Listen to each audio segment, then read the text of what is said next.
Good morning and welcome to On the Verge. I am Kara Bradley, bringing you these morning messages, these snippets of inspiration and stuff I'm reading, ways to remember that the cage is not locked, my friend. We have extraordinary capacity to live remarkable lives. We just need to peel away the onion sometimes and take a deeper look at how we're living, the patterns, our habitual patterns that are no longer serving us.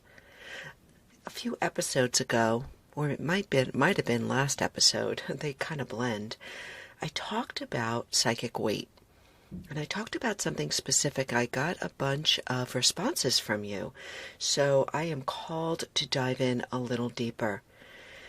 I use this phrase, exaggerated responsibility. And I got, wow, okay, tell me more. What's that all about? That really rang true. That hit a nerve, Kara. So today I want to go in a little deeper and tell you about what I discovered when I started to dig deeper into exaggerated responsibility. And it's a thing, by the way. But it's not particularly what I meant, so I'm going to explain further. But before we get to that, I want to remind you that these episodes are brought to you by Amari Global, the mental wellness company. Amari Global is building peer-to-peer networks with their best-in-class products based on mental fitness, mental wellness, and the new science of the gut-brain connection. And we are bringing products to the world.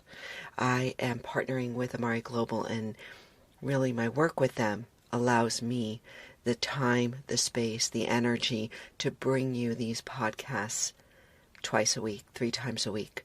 So take a look at the show notes if you want to learn more about these best-in-class mental wellness protocols. And I am happy to share more and speak with you when you're ready. All right, let's get to it. Exaggerated responsibility. I talked about it last episode in Psychic Weight. And when I went and looked up what does exaggerated responsibility mean, it actually is the driving force of OCD. It's actually an inflated sense of responsibility, a hyper responsibility. It's where you behave, a way of behaving, I guess you can say, as if everyone depends on you. When you do for others what they can do for themselves, I guess it's a way of enabling people. Exaggerated responsibility, I talked about it in terms of psychic weight, when we weigh ourselves down and slow ourselves down from really allowing our life force to flow through, shine through, move us at a speed at which, we're meant to move. So what I want to say to you today is I really didn't mean what this definition of exaggerated responsibility means. What I really was talking about is exaggerated busyness. It's that fear of feeling inferior. Right? It's the fear of feeling less than. So what we do is we overcompensate by telling people that we are busy. Busy, busy, busy. It's this self-importance. Right? And so, and it yikes, right? When I started to dig in, I was like, oh, yeah, I have done this. I absolutely have done this. I found this great article, and it was entitled, "Are You Busy or Full of Your Own Self-Importance?" It's like the truth stings sometimes. Wow. And there were about 5 topics in this article that I want to quickly go through with you.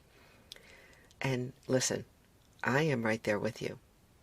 Right? When I read this, I related to most of them, having done most of them. We get this exaggerated busyness. We wear our busyness as a badge of honor, as a way of showing the world that we are important, that we matter, right? It's this It's the fear of being inferior or less than or not worthy. I think to some degree we all do it. And so just highlighting it here allows us that wider perspective, that higher perspective that allows us to start to make change in our lives. And it sets us free. It sets us free. It lightens the load of that psychic weight. And it allows us to start to live more authentically, genuinely, and in alignment with who we are. All right, here we go. So some of the traits, I guess you could say, of this exaggerated busyness is that you always seem, I'm not going to say you, I want to say people always seem preoccupied. When you are preoccupied in conversation, or when you sense somebody's preoccupied, right? I've done this.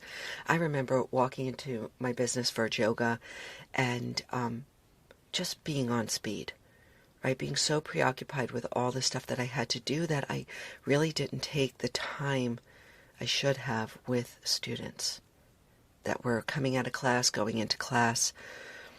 Or I tried, but my mind was always preoccupied with my to-do list. And gosh, I wish I could go back and redo those times, honestly. So how about you? Are you preoccupied when you're in conversation with others? Or in the store, or, at a checkout, or whatever. That's number 1. 2, you always, or they always, people always seem like they have to rush. Right? There's like this sense of always being on speed. Rushing through the store, rushing on the road, rushing through conversation, rushing through tasks, rushing. Yep, done that. Been there, done that. And honestly, I catch myself still doing it. I'm much more aware these days. But definitely have been there. So that's 2. Exaggerating their tasks is 3. People who exaggerate their tasks are living in this exaggerating sense of busyness. There goes my phone. This exaggerated sense of busyness. I've been there, done that too, right? Boy, my tasks are really important. The stuff that I have to do today is very, very important to the world. Yeah, it's just, these are just reminders to pause and take a look, to become aware of, become familiar with our habitual patterns. Becoming aware is the first step to change. And we could just become aware of these things in how we move through the world. That's all. This is not to shame any of us. But this stuff weighs us down. It holds us back. It makes us play small. All right, 2 more. We live in this exaggerated busyness when we always make others wait for us to arrive. Making others wait for you is this kind of this self-importance. Now, I have to say, I'm really, really very, very intentional about being timely. So this isn't one of the traits that I had related to, but you might. You may always be late. You may always be doing your own thing and making others wait. So it's just something to look at. Be honest with yourself. And then finally, this sense of always being too busy to reply to others. Do you not respond to texts, not respond to emails, like not respond to voicemails, requests? Do you just not respond at all or respond late? Something to look at. This is this sense of being more important than, or this need to wear the cloak of self-importance. These are tough. I gotta tell you, these were hard. I'm honestly, for me, that was not one that I super related to, because I I've been ghosted so many times in my life, in the work that I do, in reaching out to people and sharing my information, that I really, really do my best to not ghost others. So, but listen, that may be something that you need to look at. Let me just review them before we close here.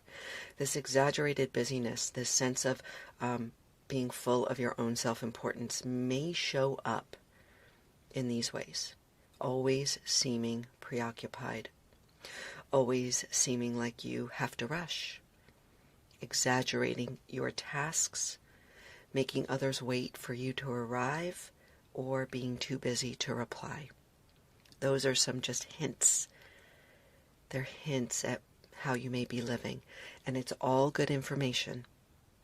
So, I've made this a practice when people say to me, because we do this to each other, when people say to me, I know you're busy, but can you look at this? Or I know you're busy, you may be too busy, but would you jump on a call with me?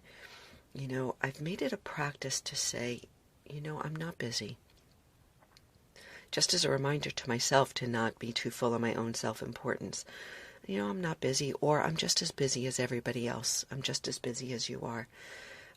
It's just a habit, that we think everybody's so busy. I